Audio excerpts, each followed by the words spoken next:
नारद मुनि के पूछने पर भगवान श्री हरि विष्णु ने गरुड़ पुराण का उपदेश दिया, जो मृत्यु के रहस्यों, यमलोक की यात्रा, पाप पुण्य के फल और मोक्ष प्राप्ति के मार्ग को उजागर करता है।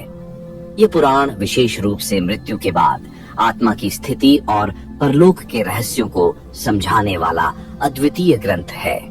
भगवान विष्णु ने कहा कि जो मनुष्य गरुड़ पुराण का श्रवण करता है वह अपने पापों से मुक्त होकर मोक्ष को प्राप्त कर सकता है। इस पुराण में वर्णित कथाएं जीवन और मृत्यु के गूढ़ रहस्यों को समझने में सहायक होती हैं। जब कोई जीव मृत्यु को प्राप्त करता है तो उसकी आत्मा किस मार्ग से जाती है, उसे कौन कौन से कष्ट या सुख मिलते हैं, ये सब गरुड़ पुराण में विस्तार से बताया गया है। यह पुराण केवल मृत्यु के बाद के जीवन को ही नहीं बल्कि इस लोक में सत्कर्म करने की प्रेरणा भी देता है। इसमें वर्णित धर्म, कर्म और संस्कारों का पालन करके कोई भी व्यक्ति अपने जीवन को सफल बना सकता है। इस ग्रंथ का अध्ययन करने से न केवल भय दूर होता है बल्कि जीवन जीने की कला भी प्राप्त होती है। प्रिय दर्शकों, आज हम आपको गरुड़ पुराण की वह अद्भुत कथा सुनाने जा रहे हैं जो मृत्यु के रहस्यों को उजागर करती है। ये केवल एक पुराण नहीं बल्कि जीवन और मृत्यु का ऐसा सत्य है जिसे हर किसी को जानना चाहिए। हम में से कई लोग मृत्यु के बाद की स्थितियों को लेकर संशय में रहते हैं। क्या सच में यमलोक है? क्या पुण्य और पाप के फल हमें मृत्यु के बाद मिलते हैं? क्या आत्मा पुनर्जन्म लेती है या मोक्ष प्राप्त करती है? इन सभी प्रश्नों का उत्तर गरुड़ पुराण में विस्तार से दिया गया है। ये कथा आपको आध्यात्मिक ज्ञान से समृद्ध करेगी और जीवन के गूढ़ रहस्यों को समझने में आपकी मदद करेगी। इसलिए इस वीडियो को अंत तक जरूर देखें और हमारे साथ इस दिव्य यात्रा में बने रहें। भगवान विष्णु ने गरुड़ जी को बताया कि जब जीव इस लोक को छोड़कर परलोक में प्रवेश करता है तो उसे अपने कर्मों के अनुसार अलग अलग मार्गों से गुजरना पड़ता है। यदि उसने अपने जीवन में धर्म का पालन किया है, सत्कर्म किए हैं, तो वह देवताओं के लोक में जाता है। लेकिन यदि उसने पाप किए हैं, अधर्म का आचरण किया है, तो उसे यमराज के दंड का सामना करना पड़ता है। मृत्यु के तुरंत बाद आत्मा किस प्रकार अपने कर्मों के अनुसार आगे बढ़ती है, यह अत्यंत महत्वपूर्ण विषय है। इसी कारण गरुड़ पुराण में विस्तार से बताया गया है कि आत्मा की यात्रा कैसी होती है, किन कठिनाइयों का उसे सामना करना पड़ता है और कैसे पुण्य आत्माएं स्वर्ग प्राप्त करती हैं।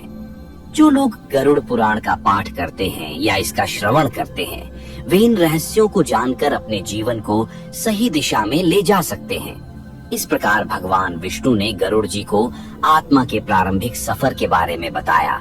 यहाँ से आगे मृत्यु के बाद आत्मा यमदूतों द्वारा पकड़ी जाती है और अपने कर्मों के अनुसार मार्ग प्रशस्त करती है। जब प्राणी इस संसार से विदा लेता है तो उसके शरीर का त्याग तो हो जाता है, लेकिन आत्मा अमर रहती है। यमदूत उस आत्मा को पकड़कर यमलोक की ओर ले जाते हैं। यह यात्रा अत्यंत कष्टदायक होती है, विशेष रूप से उन लोगों के लिए जिन्होंने अपने जीवन में अधर्म और पाप किए होते हैं। गरुड़ पुराण में बताया गया है कि जब आत्मा शरीर से निकलती है तो उसे पहले भयंकर अंधकार का अनुभव होता है और फिर यमदूत उसे अपने वश में कर लेते हैं। ये यमदूत अत्यंत भयावह रूप वाले होते हैं, काले रंग के, लाल लाल आंखों वाले और बड़े बड़े दांतों से युक्त। वे पापियों की आत्मा को बलपूर्वक पकड़कर यमराज के दरबार में ले जाते हैं। यमदूतों की उपस्थिति से आत्मा भयभीत हो जाती है। यदि व्यक्ति ने धर्म का पालन किया है तो वह शांत रहता है, लेकिन पापियों को अत्यधिक पीड़ा का सामना करना पड़ता है। उन्हें कांटों से भरे मार्गों से घसीटा जाता है, जलते हुए अंगारों पर चलाया जाता है और विभिन्न प्रकार के कष्ट सहने पड़ते हैं। गरुड़ पुराण में यह वर्णन मिलता है कि यमलोक की यह यात्रा 13 दिनों तक चलती है, जिसके दौरान आत्मा को उसके कर्मों का आभास कराया जाता है। जो व्यक्ति अपने जीवन में अधर्म के मार्ग पर चला होता है, वह इस यात्रा में असीम दुख भोगता है। इस दौरान आत्मा को वैतरणी नदी को पार करना होता है। यह नदी पापियों के लिए अत्यंत भयानक होती है। इसका जल रक्त और मांस से भरा होता है और उसमें भयंकर जीव जंतु विचरण करते हैं। जो व्यक्ति अपने जीवन में धार्मिक कार्य करता है, वह इस नदी को आसानी से पार कर लेता है, लेकिन पापियों के लिए यह एक असहनीय यातना बन जाती है। गरुड़ पुराण के अनुसार इस नदी को पार करने के लिए गया श्राद्ध और पिंडदान का अत्यधिक महत्व है। यदि परिवारजन श्राद्ध कर्म करते हैं तो आत्मा को इस भयावह नदी से मुक्ति मिल सकती है। यमलोक की इस कठिन यात्रा के बाद आत्मा यमराज के दरबार में पहुंचती है। वहां चित्रगुप्त उसके कर्मों का लेखा जोखा प्रस्तुत करते हैं। यहाँ से आगे चित्रगुप्त के लेखा जोखा के अनुसार आत्मा को उसके कर्मों का फल दिया जाता है। जब आत्मा यमराज के दरबार में पहुंचती है तो वहां का दृश्य अत्यंत गंभीर और न्यायपूर्ण होता है। यमराज का दरबार स्वर्ण और रत्नों से सुशोभित होता है, लेकिन उसके चारों ओर दंड देने वाले यमदूत खड़े होते हैं। बीच में चित्रगुप्त अपनी विशाल पुस्तक खोले हुए बैठे रहते हैं, जिसमें प्रत्येक जीव के जन्म से लेकर मृत्यु तक के सभी कर्मों का विवरण लिखा होता है। जब आत्मा यमराज के समक्ष प्रस्तुत होती है तो चित्रगुप्त उसके पूरे जीवन का लेखा जोखा पढ़कर सुनाते हैं। गरुड़ पुराण में बताया गया है कि कोई भी कर्म गुप्त नहीं रहता।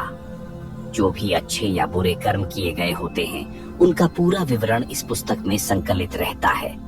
यदि आत्मा ने सत्कर्म किए होते हैं, जैसे दान, धर्म, सेवा, सत्य, अहिंसा और भक्तिपूर्ण जीवन जिया होता है, तो उसे स्वर्ग का मार्ग दिखाया जाता है।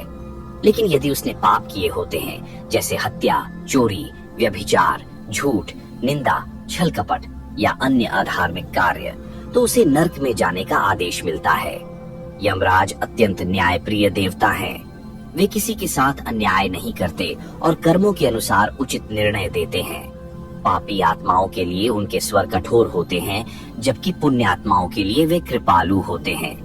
चित्रगुप्त का निर्णय ही तय करता है कि आत्मा को कौन सा दंड या सुख प्राप्त होगा। यदि आत्मा ने मिश्रित कर्म किए होते हैं, अर्थात जीवन में कुछ अच्छे और कुछ बुरे कर्म किए हैं, तो उसे दोनों लोकों का अनुभव करना पड़ता है। पहले उसे नरक में भेजा जाता है, जहां वह अपने पापों का प्रायश्चित करती है, और फिर उसे स्वर्ग में पुण्य का फल प्राप्त होता है।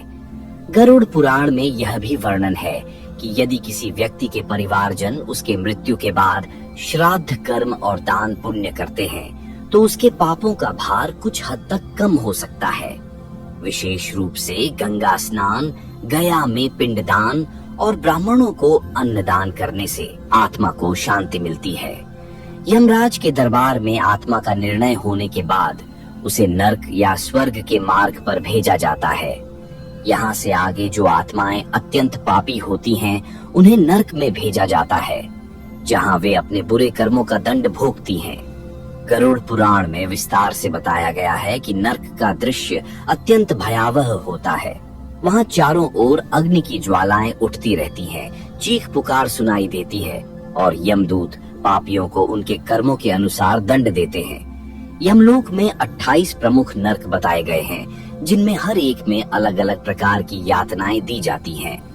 जिन लोगों ने झूठ, कपट, हिंसा, चोरी, व्यभिचार और निंदा जैसे पाप किए होते हैं, उन्हें इन नरकों में भेजा जाता है। सबसे भयावह नरकों में से एक तमिस्र है, जहां लोभी और धूर्त लोगों को अंधकार में रखा जाता है और उन्हें भयंकर भूख और प्यास से तड़पाया जाता है। अंध तमिस्र में वे लोग भेजे जाते हैं जिन्होंने अपने परिवार के सदस्यों को कष्ट पहुंचाया होता है। वहां आत्माओं को पीटा जाता है और वे अंधकार में भटकती रहती हैं। रौरव नरक में हिंसक और निर्दयी व्यक्तियों को भेजा जाता है, जहां उन्हें जलते हुए लोहे के टुकड़ों पर जलाया जाता है। इसी प्रकार कुंभीपाक नरक में मांसाहारी और निर्दोष प्राणियों की हत्या करने वालों को खौलते हुए तेल में डाला जाता है। गरुड़ पुराण में बताया गया है कि इन नरकों की यातना तब तक चलती है जब तक आत्मा अपने पापों का पूर्ण प्रायश्चित नहीं कर लेती। यमदूत आत्माओं को भयानक कष्ट देते हैं, लेकिन यह दंड केवल उनके बुरे कर्मों का परिणाम होता है। कुछ नरकों में आत्माओं को कांटों की शैया पर सुलाया जाता है, तो कुछ में उन्हें जंगली जानवरों द्वारा भक्षण करवाया जाता है। जो व्यक्ति जीवन में अन्य लोगों को सताता है, उसे नरक में कई गुना अधिक कष्ट सहना पड़ता है। हालांकि गरुड़ पुराण में यह भी बताया गया है कि यदि जीवित अवस्था में व्यक्ति ने सच्चे हृदय से पश्चाताप किया हो, धर्म के मार्ग पर चला हो और अंतिम समय में भगवान का स्मरण किया हो तो उसे इन नरकों से बचने का अवसर मिल सकता है। इसी कारण मृत्यु से पहले अच्छे कर्म करने, दान पुण्य करने और भक्ति में लीन रहने की सलाह दी जाती है। नरक में दंड भोगने के बाद आत्मा को पुनर्जन्म के चक्र में डाला जाता है। यहाँ से आगे जब आत्मा अपने पापों का दंड भोग लेती है तब उसे पुनर्जन्म के लिए तैयार किया जाता है। गरुड़ पुराण में विस्तार से बताया गया है कि नरक की यातनाओं के पश्चात आत्मा को पुनः एक नया जीवन प्राप्त करने के लिए पृथ्वी पर भेजा जाता है। यह पुनर्जन्म आत्मा के पूर्व कर्मों पर निर्भर करता है। यदि उसने अत्यधिक पाप किए हैं तो वह नीच योनि जैसे पशु, पक्षी, कीट पतंग या रेंगने वाले जीवों के रूप में जन्म लेती है। यदि कर्म मिले जुले हों तो मनुष्य योनि में जन्म संभव होता है, और यदि उसने जीवन में धर्म और पुण्य किए हों तो वह उच्च कुल में जन्म लेकर आध्यात्मिक उन्नति प्राप्त कर सकता है। चित्रगुप्त के लेखा जोखा के आधार पर यमराज आत्मा को उचित योनि प्रदान करने का निर्णय लेते हैं। यदि कोई व्यक्ति अत्यधिक लोभी था तो वह अगले जन्म में सुअर बन सकता है। यदि उसने निर्दोष प्राणियों को सताया था तो उसे जंगली पशु की योनि में भेजा जाता है। जो व्यक्ति लालची और कपटी था उसे सांप या गिरगिट जैसी योनि में जन्म लेना पड़ता है।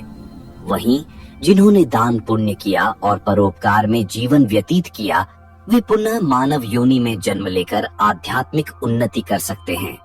गरुड़ पुराण में यह भी बताया गया है कि आत्मा के पुनर्जन्म का उद्देश्य केवल भोग या दंड भोगना ही नहीं होता, बल्कि उसे आत्म साक्षात्कार और मोक्ष प्राप्त करने का एक और अवसर दिया जाता है। प्रत्येक जन्म आत्मा को एक नया अवसर प्रदान करता है कि वह अपने कर्मों को सुधार कर ईश्वर की भक्ति करे और जन्म मृत्यु के इस चक्र से मुक्त हो जाए। इस प्रक्रिया में आत्मा को एक विशेष मार्ग से होकर गर्भ में प्रवेश करना पड़ता है। जब आत्मा को नया शरीर दिया जाता है तो वह माता के गर्भ में आती है और वहां 9 महीने तक कष्ट सहती है। गर्भ में रहते हुए आत्मा अपने पूर्व जन्मों को याद करती है और भगवान से प्रार्थना करती है कि उसे इस बार सत्कर्म करने का अवसर मिले। लेकिन जन्म के बाद माया के प्रभाव से वह अपने संकल्पों को भूल जाती है और पुनः सांसारिक मोह में फंस जाती है। यही कारण है कि गरुड़ पुराण मनुष्य को सचेत करता है कि वह अपने वर्तमान जीवन को व्यर्थ न जाने दे, बल्कि इसे ईश्वर की भक्ति और धर्म परायणता में लगाए, क्योंकि यह मानव जीवन ही एकमात्र ऐसा अवसर है जिसमें आत्मा को मोक्ष प्राप्त करने का अधिकार प्राप्त है।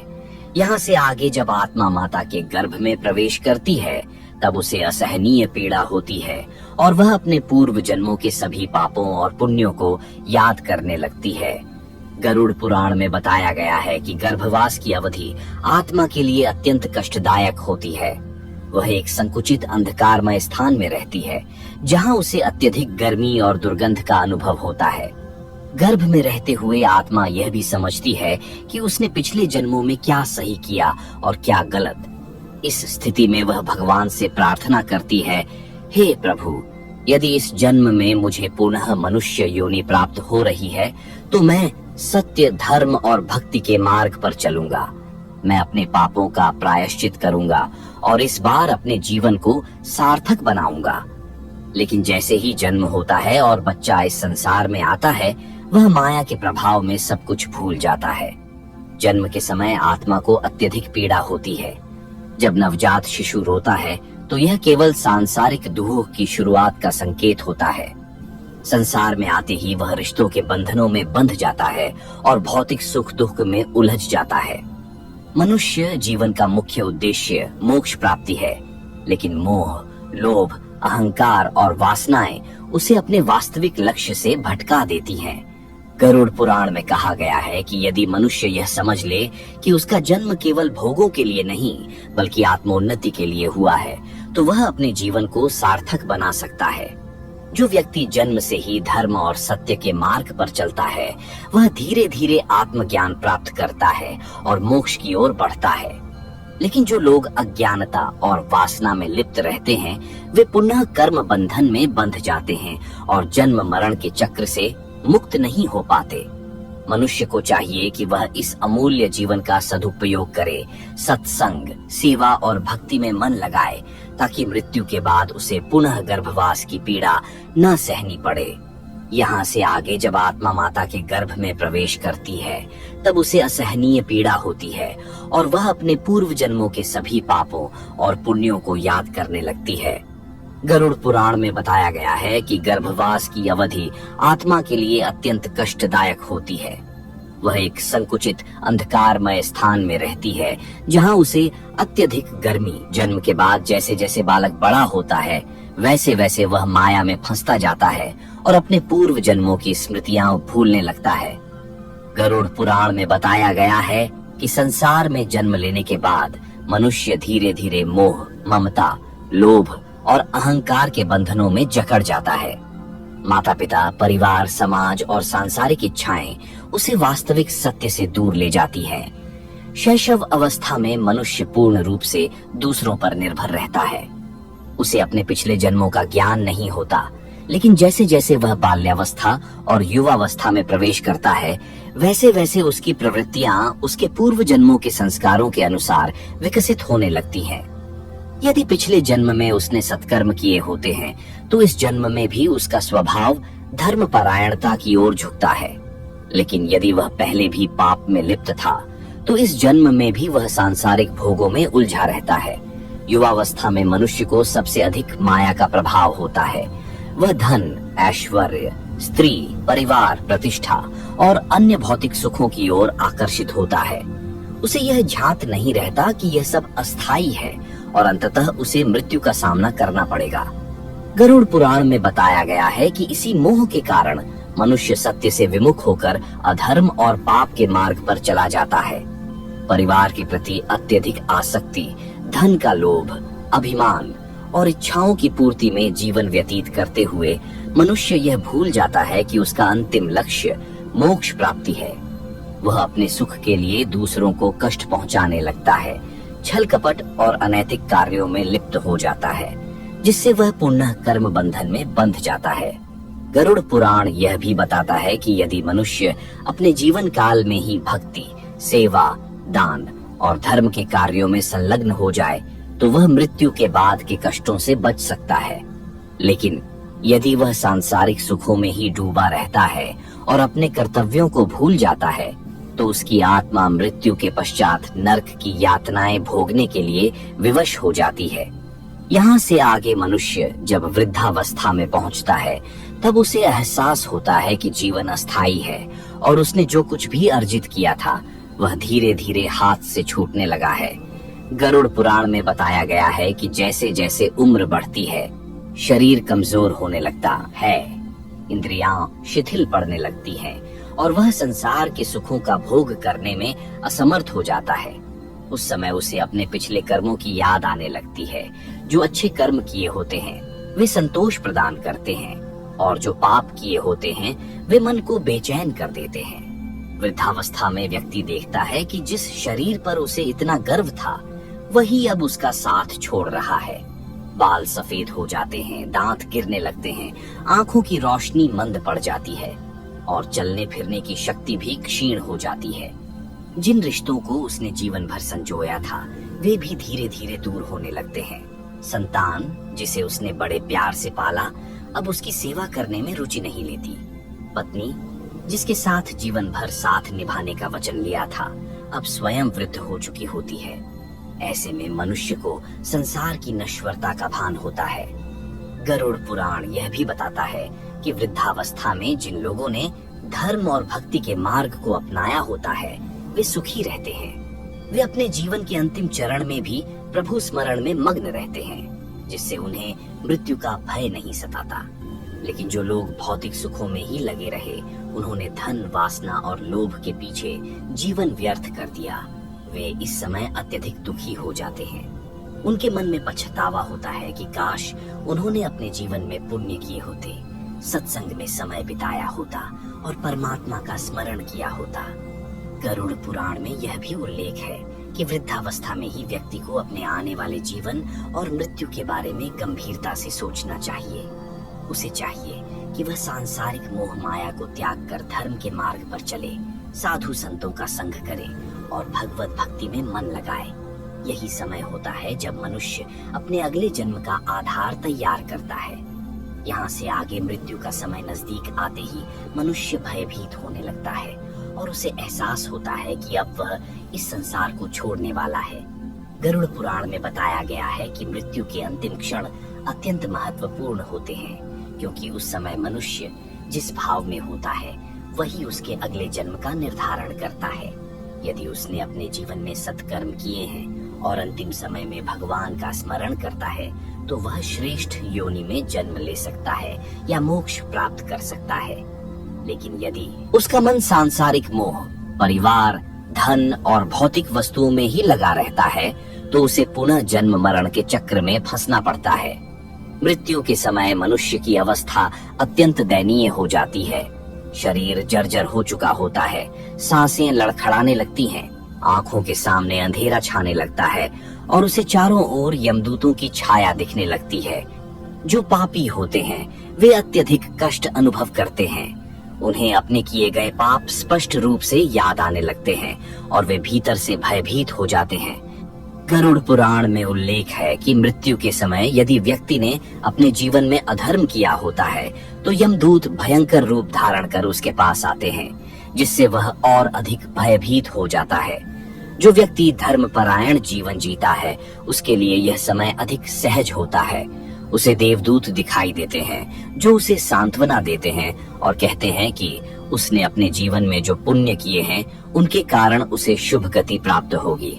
ऐसे व्यक्ति शांति से शरीर त्यागते हैं और उनकी आत्मा बिना किसी पीड़ा के इस संसार से विदा हो जाती है। लेकिन जिनका मन केवल सांसारिक बंधनों में उलझा रहता है वे मृत्यु के समय अत्यधिक तकलीफ सहते हैं। वे अपनों को पुकारते हैं लेकिन कोई उनकी सहायता नहीं कर सकता। सांसारिक रिश्ते, धन, संपत्ति, पद सब कुछ पीछे छूट जाता है। गरुड़ पुराण बताता है कि मृत्यु के समय मनुष्य को अपनी भूलों का एहसास होता है, लेकिन तब तक बहुत देर हो चुकी होती है। यहाँ से आगे जब आत्मा शरीर से निकलती है तब उसे भयंकर अंधकार का अनुभव होता है और वह अज्ञात लोकों में प्रवेश करने लगती है। गरुड़ पुराण में बताया गया है कि मृत्यु के बाद आत्मा का पहला अनुभव अत्यंत भयावह होता है। जैसे ही वह शरीर त्यागती है उसे एक गहरे अंधकार से होकर गुजरना पड़ता है जहाँ दिशाओं का कोई ज्ञान नहीं होता। यदि आत्मा पुण्यवान होती है तो देवदूत उसे सहारा देते हैं और शांतिपूर्वक मार्ग दिखाते हैं, लेकिन यदि वह पापी होती है तो यमदूत उसे बलपूर्वक अपने साथ खींचते हैं और भयावह मार्ग से ले जाते हैं। यमराज के दूत जो अत्यंत भयानक रूप में होते हैं, लाल आंखें, लंबे नख, विकराल चेहरे और काले शरीर, वे पापी आत्मा को पकड़कर यमलोक की ओर ले जाते हैं। इस दौरान आत्मा को उसके किए गए कर्मों की झलक दिखाई जाती है। वह देखती है कि उसने जीवन में किन किन लोगों को कष्ट दिया था, कहां कहां अन्याय किया था और किस प्रकार उसने धर्म का उल्लंघन किया था। उसे हर पाप का स्पष्ट अनुभव कराया जाता है, जिससे वह अत्यधिक पीड़ा और ग्लानि का अनुभव करती है। पुण्यात्माओं के लिए यह यात्रा सुखद होती है। वे देवताओं और दिव्य प्रकाश को देखते हैं और उनके मार्ग में सुंदर पुष्पों की वर्षा होती है। वे आनंदित रहते हैं क्योंकि उन्होंने जीवन में अच्छे कर्म किए होते हैं। गरुड़ पुराण में कहा गया है कि ऐसे लोगों को देवदूत विशेष विमान में बैठाकर स्वर्ग की ओर ले जाते हैं, जहां उन्हें उनके पुण्य कर्मों का फल मिलता है। लेकिन पापी आत्माओं को अत्यंत कठिन मार्ग से गुजरना पड़ता है। गरुड़ पुराण के अनुसार यमलोक तक की यह यात्रा 13 दिनों की होती है, जिसमें आत्मा को भयंकर कष्ट सहने पड़ते हैं। इस मार्ग में तीव्र गर्मी, कांटों से भरी हुई भूमि और भयंकर अंधकार होता है। कई बार आत्मा को प्यास और भूख से व्याकुल किया जाता है, लेकिन उसे कहीं कोई राहत नहीं मिलती। यहाँ से आगे जब आत्मा यमलोक के दरवाजे पर पहुँचती है तब चित्रगुप्त उसे उसके कर्मों का लेखा जोखा सुनाते हैं और यह निर्धारित किया जाता है कि उसे स्वर्ग मिलेगा या नर्क। गरुड़ पुराण में विस्तार से बताया गया है कि यमलोक का यह न्याय अत्यंत निष्पक्ष और अटल होता है। जैसे ही आत्मा यमलोक में प्रवेश करती है वह एक विशाल सभागार में पहुंचती है, जहां यमराज का दिव्य सिंहासन होता है। उनके चारों ओर यमदूत और अन्य देवता उपस्थित रहते हैं। चित्रगुप्त, जो प्रत्येक जीव के कर्मों का लेखा जोखा रखते हैं, आत्मा के समक्ष उसके जीवन के प्रत्येक कार्य को विस्तार से प्रस्तुत करते हैं। कोई भी कर्म, चाहे वह बड़ा हो या छोटा, पुण्य हो या पाप, सभी का विस्तार से उल्लेख किया जाता है। यदि आत्मा ने अपने जीवन में दान, धर्म, सेवा, भक्ति और परोपकार किए हैं, तो चित्रगुप्त उसे बताते हैं कि इन पुण्य कर्मों के कारण उसे स्वर्ग लोक की प्राप्ति होगी। वहीं यदि उसने अधर्म, छल कपट, हिंसा, चोरी, निंदा और अन्य पाप किए हैं, तो उसे यमराज के न्याय का सामना करना पड़ता है। गरुड़ पुराण में बताया गया है कि जब आत्मा को उसके पापों का विवरण सुनाया जाता है, तो वह घबराने लगती है। उसे एहसास होता है कि उसने जो कुछ भी जीवन में किया, वह अब किसी काम का नहीं रहा। सांसारिक धन, संपत्ति, परिवार, मित्र, सब कुछ पीछे छूट चुका है। अब केवल कर्म ही साथ है और उन्हीं के आधार पर उसका भविष्य तय होगा। जो पुण्यात्माएं होती हैं, उन्हें देवदूत सम्मान पूर्वक स्वर्ग की ओर ले जाते हैं, जहां उन्हें दिव्य सुख प्राप्त होते हैं। वहां अप्सराएं, मधुर संगीत, सुंदर उद्यान, अमृत तुल्य भोजन और अन्य सुख सुविधाएं उपलब्ध होती हैं। ये सब उनके सत्कर्मों का फल होता है। लेकिन जिन आत्माओं का पाप अधिक होता है, उनके लिए यमराज कठोर निर्णय लेते हैं। उन्हें विभिन्न नरकों में भेजने का आदेश दिया जाता है, जहां वे अपने पापों के अनुसार भयंकर यातनाएं भोगती हैं। यहाँ से आगे जब पापी आत्मा को नरक में ले जाया जाता है, तब वह भय से कांपने लगती है और अपने किए गए पापों पर पछताने लगती है। गरुड़ पुराण में विस्तार से बताया गया है कि नरक में प्रवेश करने के पहले ही आत्मा को असहनीय यातनाओं का अनुभव होने लगता है। यमदूत उसे घसीटते हुए कठोर मार्गों से लेकर जाते हैं, जहां जलती हुई भूमि, कांटों से भरी पगडंडियां और अग्नि के प्रचंड लपटें होती हैं। नरक का द्वार अत्यंत भयानक होता है। वहां से चीख पुकार सुनाई देती है, जहां पहले से ही अनगिनत आत्माएं अपने कर्मों के अनुसार दंड भोग रही होती है। नरक में घोर अंधकार होता है और चारों ओर भयावह दृश्य दिखाई देते हैं। जलते हुए शरीर, लोहे की जंजीरों में बंधे प्राणी, भयानक यंत्रणाएं। यमदूत पापी आत्मा को क्रूर स्वर में उसके अपराधों का स्मरण कराते हैं और उसे उसके कर्मों के अनुसार अलग अलग नरकों में भेजते हैं। गरुड़ पुराण में 28 प्रकार के नरकों का उल्लेख किया गया है, जिनमें से प्रत्येक किसी विशेष पाप के लिए निर्धारित है। तमिश्र और अंधतमिश्र नरक में वे लोग भेजे जाते हैं जिन्होंने चोरी, विश्वासघात और छल किया होता है। यहाँ उनकी आत्माओं को लगातार अंधकार में रखा जाता है और उन्हें बिना भोजन पानी के कष्ट दिया जाता है। कुंभिपाक नरक में वे जाते हैं जिन्होंने निर्दोष जीवों को मारा या अनावश्यक हिंसा की। यहाँ उन्हें खौलते हुए तेल में डाला जाता है, जहाँ उनकी आत्माएं चीखती रहती हैं। रौरव नरक उन लोगों के लिए है जिन्होंने दूसरों को मानसिक और शारीरिक पीड़ा दी। यहाँ उन्हें जंगली जानवरों के बीच फेंक दिया जाता है, जो उन्हें नोचते और खा जाते हैं। महारौरव नरक में वे लोग जाते हैं जिन्होंने अपने परिवार और प्रियजनों के साथ विश्वासघात किया। यहाँ आत्मा को जहरीले सर्पों और कीड़ों से डसवाया जाता है। हर नरक की यातना इतनी भयावह होती है कि आत्मा करुणा की गुहार लगाती है, लेकिन कोई भी उसकी सहायता नहीं करता। गरुड़ पुराण यह भी बताता है कि पापी आत्माएं इस समय अत्यंत पश्चाताप करती हैं और सोचती हैं कि काश उन्होंने जीवन में धर्म और सत्कर्म किए होते तो उन्हें यह दुर्दशा न देखनी पड़ती। यहाँ से आगे नरक में आत्मा को जितने वर्षों तक दंड दिया जाता है, उसके बाद उसे पुनर्जन्म की प्रक्रिया से गुजरना पड़ता है और फिर से संसार के चक्र में प्रवेश करना पड़ता है।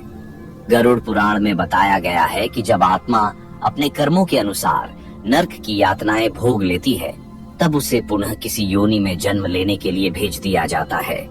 यह पुनर्जन्म उसके पिछले कर्मों पर निर्भर करता है। यदि उसने अपने जीवन में अत्यधिक पाप किए हैं, तो उसे निम्न योनियों में जन्म मिलता है, और यदि उसने कुछ पुण्य भी किए हैं, तो उसे मनुष्य योनि या अन्य श्रेष्ठ योनि प्राप्त हो सकती है। यमराज के दूत आत्मा को नरक से बाहर लाकर चित्रगुप्त के समक्ष प्रस्तुत करते हैं, जहां पुनः उसके कर्मों का मूल्यांकन किया जाता है। यदि आत्मा ने घोर पाप किए होते हैं, तो उसे पशु, कीट या वृक्ष जैसी निम्न योनियों में जन्म लेना पड़ता है। यदि उसने कुछ पुण्य किए होते हैं तो उसे मनुष्य योनि का अवसर दिया जाता है, लेकिन यह भी निश्चित नहीं होता कि वह सुखी जीवन पाएगी या नहीं। गरुड़ पुराण के अनुसार जो लोग अपने जीवन में अत्यधिक लोभी, क्रूर और निर्दयी रहे होते हैं, वे अगली बार कुत्ता, सुअर, गधा, सांप या अन्य तुच्छ प्राणियों के रूप में जन्म लेते हैं। वे इस योनि में तब तक भटकते रहते हैं जब तक कि उनके पापों का पूर्ण रूप से प्रायश्चित नहीं हो जाता। लेकिन जो लोग अपने जीवन में दान, सेवा, भक्ति और पुण्य कर्म करते हैं, उनकी आत्मा को बेहतर जीवन मिलता है। वे पुनः मानव रूप में जन्म लेते हैं और अपने आध्यात्मिक उत्थान का अवसर प्राप्त करते हैं। कुछ विशेष पुण्यात्माएं उच्च लोकों में भी जा सकती है, जहां वे स्वर्गीय सुखों का अनुभव करती हैं, और फिर जब उनका पुण्य समाप्त हो जाता है तो वे पुनः जन्म लेकर पृथ्वी पर लौटती हैं। यह पुनर्जन्म का चक्र अनंत काल तक चलता रहता है, जब तक कि आत्मा मोक्ष प्राप्त नहीं कर लेती। मोक्ष वही प्राप्त कर सकता है जो अपने जीवन में धर्म, भक्ति और सत्कर्मों का पालन करता है। जो व्यक्ति मोह माया से मुक्त होकर भगवान की शरण में आता है, वही जन्म मरण के इस चक्र से मुक्त हो सकता है। यहाँ से आगे लेकिन मोक्ष की प्राप्ति इतनी सरल नहीं होती। इसके लिए आत्मा को तप, त्याग और भक्ति के मार्ग पर चलना पड़ता है और अपने जीवन को पूर्ण रूप से धर्ममय बनाना होता है। गरुड़ पुराण में बताया गया है कि जब तक मनुष्य मोह, माया, अहंकार, लोभ और वासनाओं से मुक्त नहीं होता, तब तक वह जन्म मरण के चक्र से बंधा रहता है। केवल वही आत्मा मोक्ष प्राप्त कर सकती है जो सच्चे अर्थों में ईश्वर की भक्ति और सत्य के मार्ग पर चलती है। मोक्ष प्राप्ति के 4 प्रमुख मार्ग बताए गए हैं: ज्ञान योग, भक्ति योग, कर्म योग और ध्यान योग। ज्ञान योग वह मार्ग है जिसमें व्यक्ति अपने जीवन का गूढ़ अध्ययन करता है, शास्त्रों का अध्ययन करता है और सत्य को पहचानने का प्रयास करता है। उसे यह समझ में आ जाता है कि संसार अस्थायी है और केवल आत्मा ही शाश्वत है। भक्ति योग में व्यक्ति पूर्ण रूप से भगवान के प्रति समर्पित हो जाता है। वह हर सांस में प्रभु का स्मरण करता है, कीर्तन, जप और सेवा करता है। उसकी आत्मा ईश्वर के प्रेम में लीन हो जाती है, जिससे वह जन्म मरण के बंधन से मुक्त हो जाता है। कर्म योग वह मार्ग है जिसमें व्यक्ति अपने सभी कार्यों को ईश्वर को समर्पित कर निष्काम भाव से करता है। वह न तो फल की चिंता करता है, न ही किसी लोभ में फंसता है। उसके सभी कर्म धर्म से जुड़े होते हैं, जिससे उसे शुभ गति प्राप्त होती है। ध्यान योग में व्यक्ति अपने मन और आत्मा को नियंत्रित करता है। ध्यान और साधना के माध्यम से आत्मज्ञान प्राप्त करता है और आत्मा को परमात्मा से जोड़ देता है। गरुड़ पुराण यह स्पष्ट रूप से बताता है कि मोक्ष केवल उन्हीं को प्राप्त होता है जो पूरी निष्ठा से इन मार्गों का अनुसरण करते हैं। जो व्यक्ति जीवन भर भक्ति करता है, सच्चे मन से सेवा करता है और अपने मन, वचन और कर्म से पवित्र रहता है, उसे मृत्यु के पश्चात स्वर्ग नहीं बल्कि सीधा मोक्ष प्राप्त होता है। लेकिन जो लोग इन मार्गों पर नहीं चलते और सांसारिक बंधनों में उलझे रहते हैं, वे पुनः जन्म लेकर इस संसार में आते हैं। कभी वे मनुष्य बनते हैं, कभी पशु और कभी किसी अन्य योनि में जन्म लेते हैं। ये क्रम तब तक चलता रहता है जब तक आत्मा पूर्ण रूप से शुद्ध होकर ईश्वर में विलीन नहीं हो जाती। यहाँ से आगे जब आत्मा मोक्ष प्राप्त कर लेती है, तब वह जन्म मरण के चक्र से मुक्त होकर परमात्मा में विलीन हो जाती है और सभी सांसारिक बंधनों से सदा के लिए मुक्त हो जाती है। गरुड़ पुराण में बताया गया है कि मोक्ष प्राप्त आत्मा के लिए फिर कोई दुख, पीड़ा, भय या पुनर्जन्म का अस्तित्व नहीं रहता। वह शाश्वत आनंद की अवस्था में चली जाती है, जहाँ केवल शांति और दिव्यता का अनुभव होता है। मोक्ष प्राप्त करने के बाद आत्मा ब्रह्मलोक या वैकुंठ में जाती है, जहाँ उसे भगवान के दिव्य रूप के दर्शन होते हैं। यह अवस्था इतनी पवित्र और आनंदमयी होती है कि इसकी तुलना किसी भी सांसारिक सुख से नहीं की जा सकती। जो आत्मा इस अवस्था में पहुंच जाती है, वह फिर कभी जन्म लेने की आवश्यकता महसूस नहीं करती, क्योंकि वह परम शांति को प्राप्त कर चुकी होती है। गरुड़ पुराण के अनुसार जब कोई आत्मा मोक्ष प्राप्त करती है, तो वह संसार के बंधनों से पूरी तरह मुक्त हो जाती है। न तो उसे पापों का भय रहता है, न पुण्य का लोभ। न कोई स्वर्ग का आकर्षण, न नर्क का डर। वह केवल ईश्वर की शरण में समर्पित हो जाती है और सदा के लिए दिव्य चेतना में लीन हो जाती है। लेकिन मोक्ष प्राप्त करना अत्यंत कठिन है।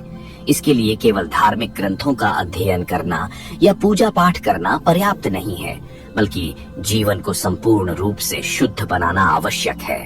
मन, वचन और कर्म की पवित्रता, दूसरों की सेवा, अहंकार का त्याग और सच्चे प्रेम व भक्ति से ही आत्मा इस परम अवस्था को प्राप्त कर सकती है।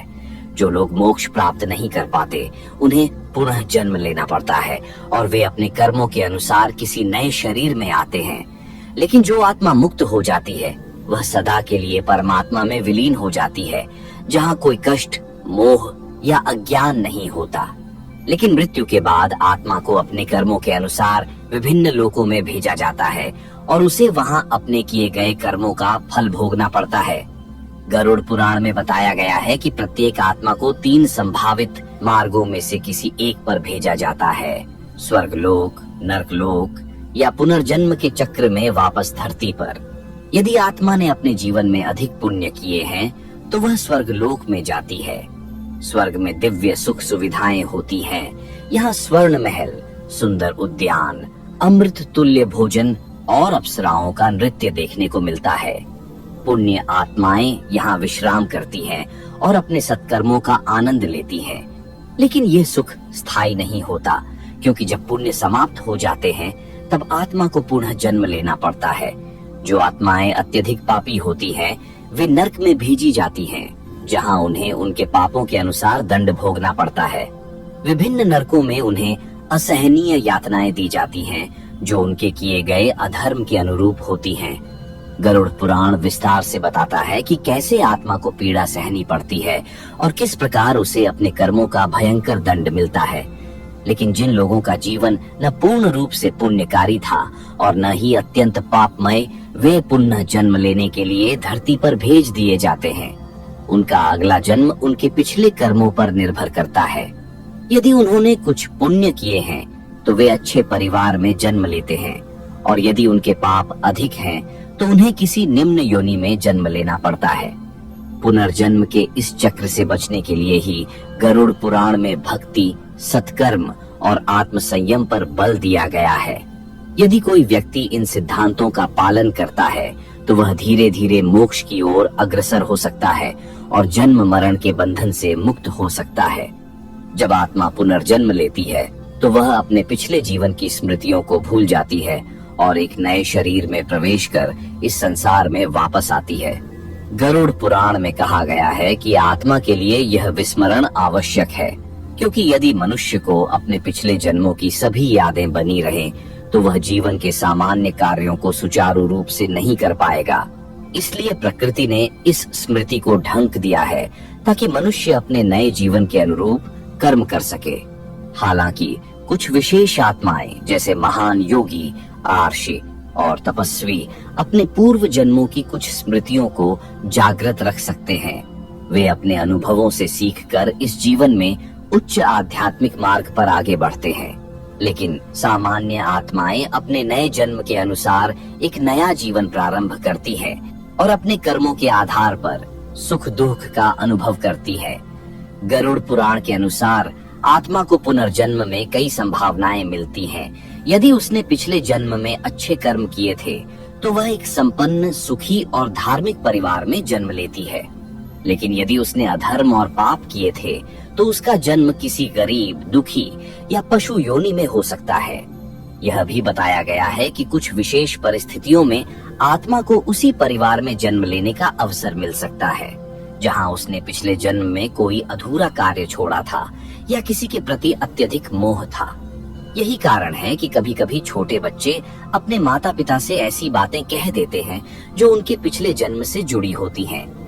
पुनर्जन्म का यह चक्र तब तक चलता रहता है जब तक आत्मा मोक्ष प्राप्त नहीं कर लेती। प्रत्येक जन्म आत्मा के लिए एक नया अवसर होता है। वह चाहे तो अपने जीवन को सत्कर्मों से पवित्र बना सकती है या फिर मोह माया में उलझकर इसे व्यर्थ कर सकती है। यही कारण है कि शास्त्रों में कहा गया है कि मनुष्य योनि अत्यंत दुर्लभ है और इसका सदुपयोग करना ही बुद्धिमानी है। मनुष्य योनि में जन्म लेने के बाद आत्मा को अपने कर्मों के अनुसार सुख और दुख प्राप्त होते हैं और उसे जीवन के हर पहलू में अपने पूर्व जन्मों के कर्मों का फल भोगना पड़ता है। गरुड़ पुराण में स्पष्ट रूप से बताया गया है कि यह संसार कर्म भूमि है, जहाँ प्रत्येक व्यक्ति अपने अच्छे और बुरे कर्मों के आधार पर सुख भोग या कष्ट भोगता है। यदि किसी व्यक्ति ने पिछले जन्म में पुण्य किए हैं तो वह सुखी, स्वस्थ और संपन्न जीवन जीता है। उसे अच्छे परिवार, धन संपत्ति, मान सम्मान और अच्छे अवसर प्राप्त होते हैं। वह बिना किसी विशेष प्रयास के भी जीवन में सफलता प्राप्त कर सकता है, क्योंकि उसके पूर्व जन्म के शुभ कर्म उसका मार्ग प्रशस्त करते हैं। लेकिन जिन आत्माओं ने अपने पूर्व जन्म में पाप और अधर्म किया होता है, उन्हें इस जन्म में कष्ट, निर्धनता, अपमान, बीमारी और अन्य समस्याओं का सामना करना पड़ता है। कई बार व्यक्ति यह नहीं समझ पाता कि उसके साथ बुरा क्यों हो रहा है, लेकिन वास्तव में यह उसके पूर्व जन्मों के कर्मों का परिणाम होता है। गरुड़ पुराण कहता है कि इस जीवन में जो भी सुख दुख मिलता है वह संयोग या भाग्य का खेल नहीं, बल्कि हमारे ही कर्मों का फल है। यदि कोई व्यक्ति धनवान है तो यह उसके दान और पुण्य का परिणाम है। यदि कोई गरीब है तो यह उसके पूर्व जन्मों के बुरे कर्मों का नतीजा है। यदि कोई अत्यधिक बुद्धिमान है तो यह उसके पिछले जन्म के अध्ययन और साधना का फल है। लेकिन यह भी सत्य है कि कर्म को बदला जा सकता है। यदि कोई व्यक्ति इस जीवन में सच्चे मन से भक्ति, दान, सेवा और सत्कर्म करता है तो वह अपने पिछले जन्मों के बुरे कर्मों का प्रभाव कम कर सकता है और अपने अगले जन्म को सुधार सकता है। यही कारण है कि गरुड़ पुराण में सत्कर्मों, जप तप और धार्मिक आचरण पर विशेष बल दिया गया है। कर्मों के प्रभाव से व्यक्ति को अलग अलग प्रकार के जन्म मिलते हैं और विभिन्न योनियों में जाने का कारण यह होता है कि आत्मा ने अपने पिछले जीवन में जो कर्म किए थे उनके परिणाम स्वरूप उसे उस विशेष योनि का अनुभव करना पड़ता है। गरुड़ पुराण में यह बात कही गई है कि आत्मा को प्रत्येक जन्म में अपने कर्मों का परिणाम भोगना होता है और यह परिणाम उसकी बुद्धि, इच्छाएं और आचरण पर निर्भर करता है।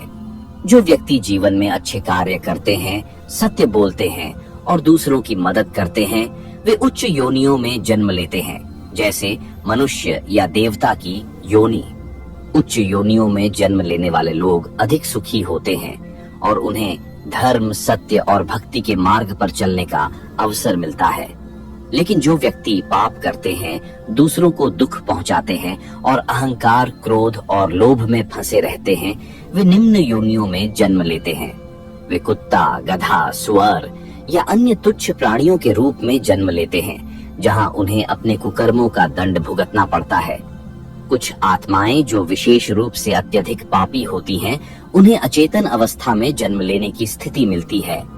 वे बिना किसी पहचान और इंद्रियों के जन्मती हैं, जैसे कि कीड़े मकोड़े या वनस्पतियों के रूप में। इस प्रकार की योनियां आत्मा के लिए बेहद कष्टकारी होती हैं, क्योंकि वे अपने कर्मों का पूरा प्रायश्चित करने के लिए बहुत अधिक समय और कष्टों का सामना करती है। गरुड़ पुराण ये भी कहता है कि कर्म के अनुसार जन्म लेने के बाद आत्मा को उस जीवन में शिक्षा और सुधार का अवसर मिलता है।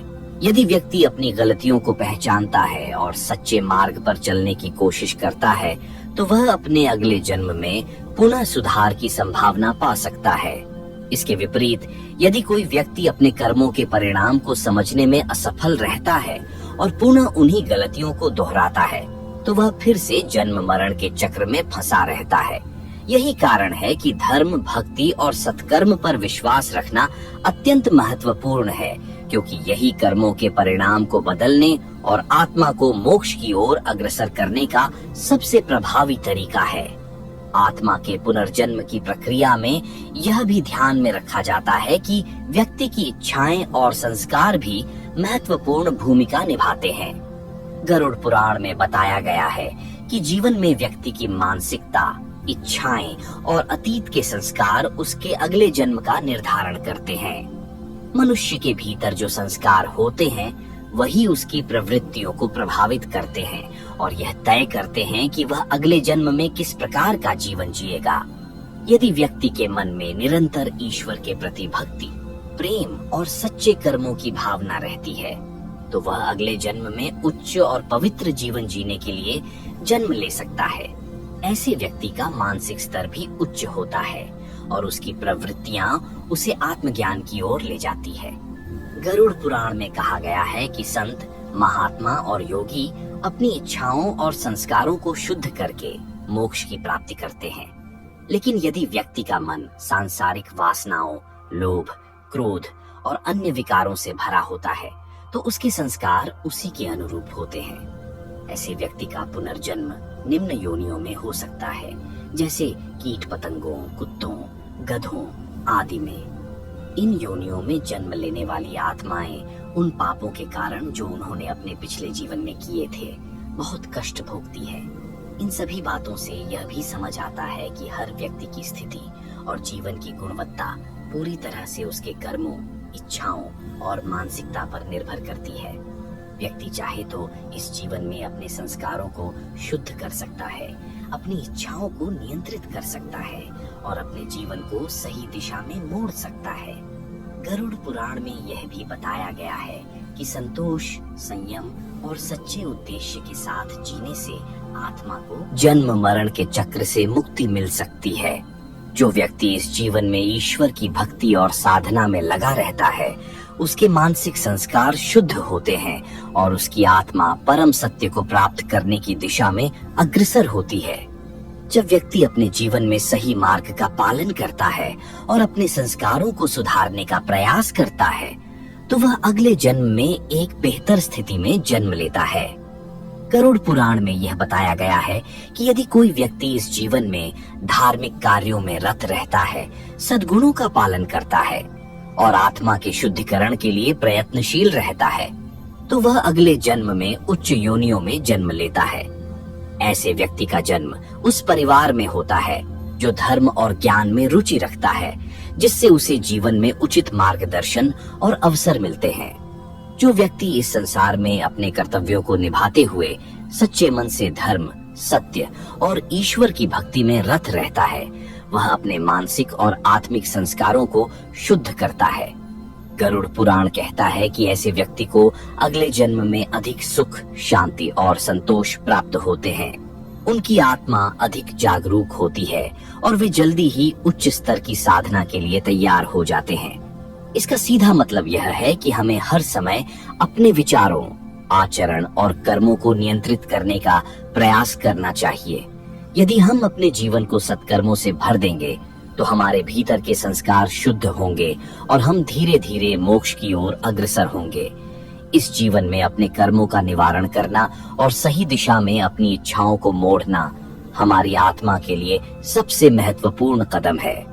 लेकिन यदि कोई व्यक्ति इस जीवन में गलत मार्ग पर चलता है, गलत संस्कारों का पालन करता है और अपने पापों को सुधारने का प्रयास नहीं करता, तो उसे पुनः जन्म लेना पड़ता है और वह अपनी आत्मा के कष्टों का सामना करता है। गरुड़ पुराण के अनुसार ऐसे व्यक्ति की स्थिति बहुत कठिन हो जाती है, क्योंकि उसके पाप उसे और अधिक कष्ट और कठिनाइयों में डाल देते हैं।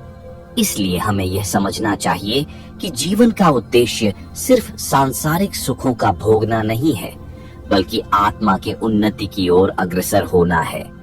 यही वह मार्ग है जो हमें सच्चे शांति और मोक्ष की ओर ले जाता है। जब व्यक्ति जीवन में सही मार्ग पर चलने का प्रयास करता है, तो उसके पाप कम होते हैं और पुण्य का संचय होता है, जिसके परिणाम स्वरूप उसे सुख, शांति और अंततः मोक्ष की प्राप्ति होती है। गरुड़ पुराण में स्पष्ट रूप से कहा गया है कि पुण्य और पाप के बीच संतुलन बनाए रखने से आत्मा को सही मार्ग पर चलने का अवसर मिलता है। जो व्यक्ति हर कार्य को सही और न्यायपूर्ण तरीके से करता है, उसे जीवन में अंततः सुख और शांति मिलती है, जबकि पाप और अधर्म करने वाला व्यक्ति कष्ट और पीड़ा का सामना करता है। सत्कर्मों और पुण्य के संचय से आत्मा की शुद्धि होती है, जिससे उसे पुनः जन्म लेने की आवश्यकता नहीं रहती। एक व्यक्ति जब अपनी आत्मा को शुद्ध करने के लिए कठोर साधना, भक्ति और तपस्या करता है, तो वह जीवन के सभी विकारों से मुक्त हो जाता है। और जब पुण्य का स्तर काफी अधिक हो जाता है, तो वह मोक्ष की प्राप्ति के लिए तैयार हो जाता है। मोक्ष का अर्थ है जन्म मरण के चक्र से छुटकारा पाना और परमात्मा के साथ एकता प्राप्त करना।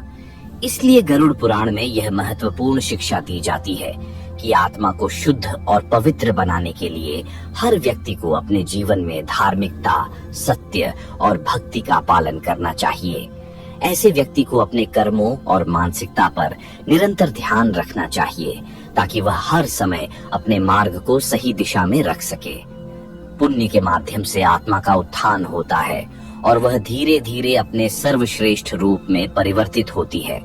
गरुड़ पुराण में यह भी कहा गया है कि पुण्य कार्यों का संचय ही जीवन के असली उद्देश्य को पूरा करता है। एक व्यक्ति यदि सत्कर्म करता है, दूसरों की सहायता करता है और ईश्वर की भक्ति में रत रहता है तो उसे जीवन में अंततः सच्चे सुख और शांति की प्राप्ति होती है।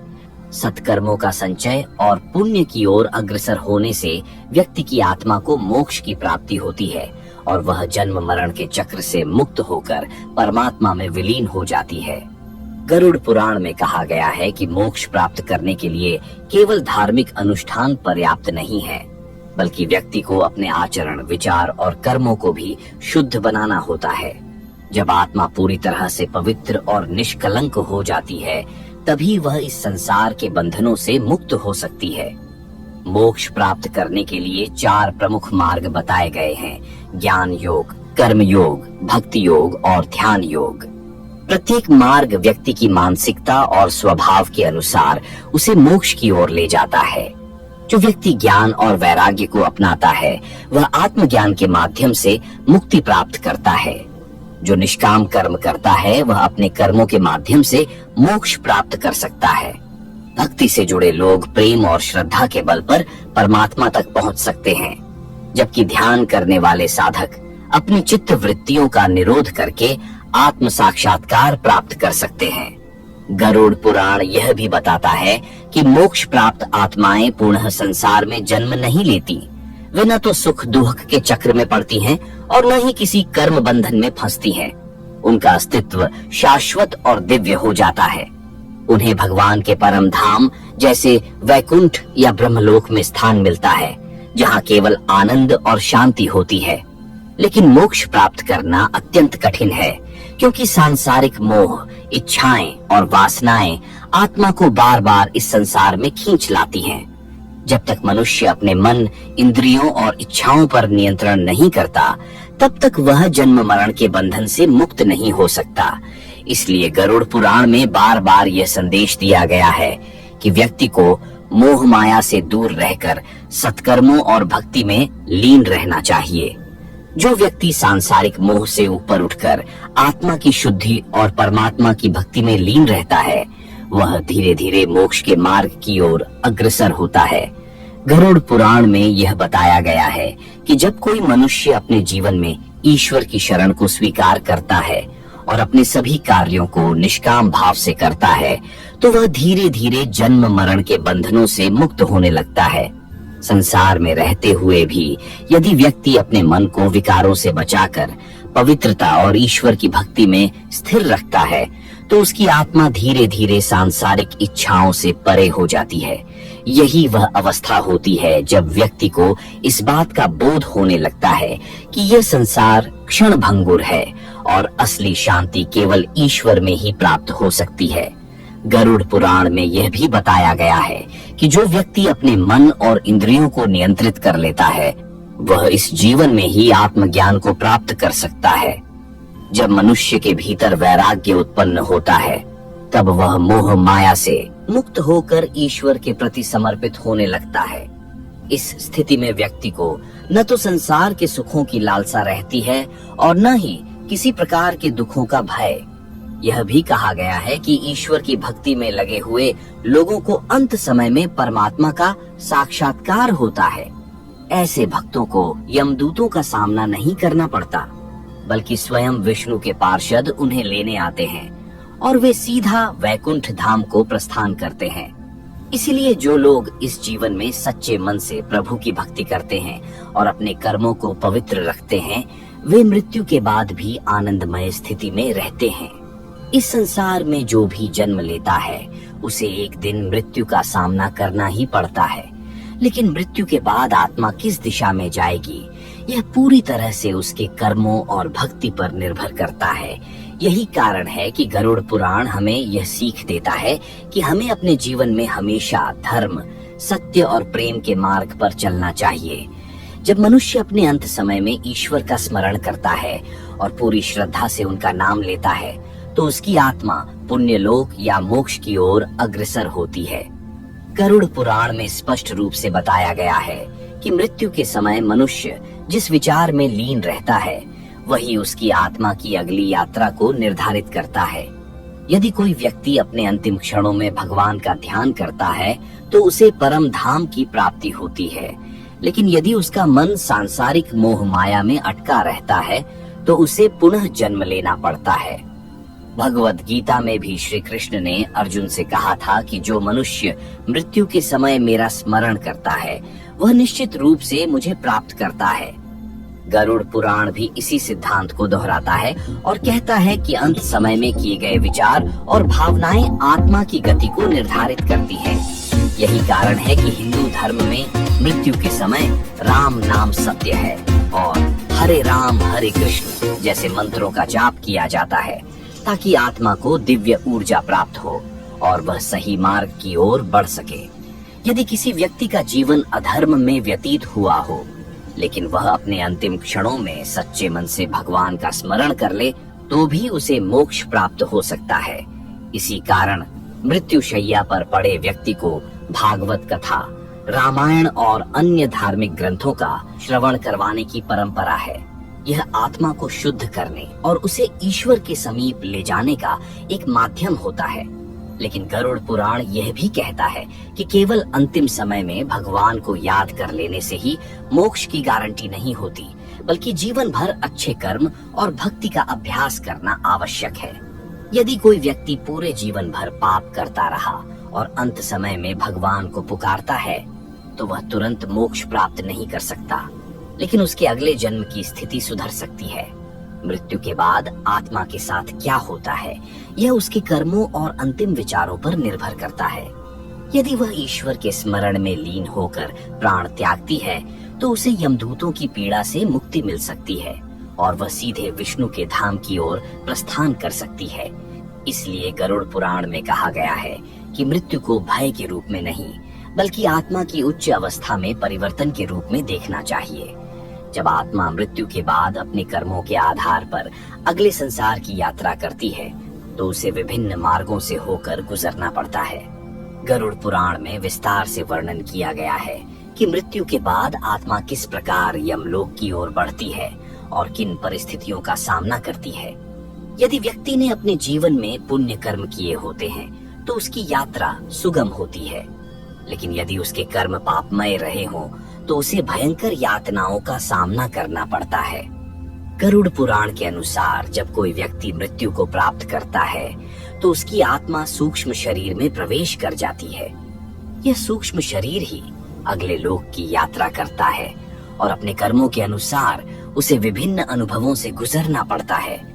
यदि आत्मा पुण्य कर्मों से युक्त होती है, तो देवदूत उसे लेने आते हैं और वह स्वर्ग की ओर प्रस्थान करती है, जहां उसे दिव्य सुखों की प्राप्ति होती है। लेकिन यदि आत्मा पाप कर्मों में लिप्त रही हो, तो उसे यमदूत अपने साथ ले जाते हैं। यमदूत बहुत ही भयानक होते हैं। उनका रूप विकराल होता है और वे पापी आत्माओं को जबरदस्ती अपने साथ खींचकर यमलोक ले जाते हैं। इस यात्रा के दौरान आत्मा को असहनीय पीड़ा सहनी पड़ती है। गरुड़ पुराण में कहा गया है कि पापी आत्मा को कांटों से भरे मार्ग से घसीटा जाता है, जहां उसे अत्यधिक कष्ट होता है। इस मार्ग को वैतरणी नदी कहा जाता है, जो पापियों के लिए एक भयंकर बाधा होती है। यह नदी रक्त, कीचड़ और अन्य भयंकर पदार्थों से भरी होती है, जिसमें मगरमच्छ और भयंकर जीव आत्मा को कष्ट पहुंचाते हैं। लेकिन यदि व्यक्ति ने जीवन में किसी ब्राह्मण को भोजन कराया हो, दान दिया हो या भगवान का स्मरण किया हो, तो उसे इस नदी को पार करने में सहायता मिलती है। स्वर्ग और नरक के मार्ग पूरी तरह से व्यक्ति के कर्मों पर निर्भर करते हैं। जो व्यक्ति अपने जीवन में धर्म, भक्ति, दया और सेवा के मार्ग पर चलता है, उसे स्वर्ग का सुख प्राप्त होता है। लेकिन जो व्यक्ति दूसरों को कष्ट पहुंचाता है, झूठ बोलता है, चोरी करता है या अधर्म के मार्ग पर चलता है, उसे नरक की यातनाओं से गुजरना पड़ता है। नरक की पीड़ाएं अत्यंत भयानक होती है और गरुड़ पुराण में उनका विस्तृत वर्णन किया गया है, जहां पापी आत्माओं को उनके कर्मों के अनुसार दंड भोगना पड़ता है। यमलोक में पहुंचने के बाद यमराज के दरबार में आत्मा के कर्मों का लेखा जोखा किया जाता है। चित्रगुप्त, जो प्रत्येक जीव के जीवन के हर छोटे बड़े कर्मों का लेखा रखते हैं, आत्मा के पुण्य और पापों का विवरण प्रस्तुत करते हैं।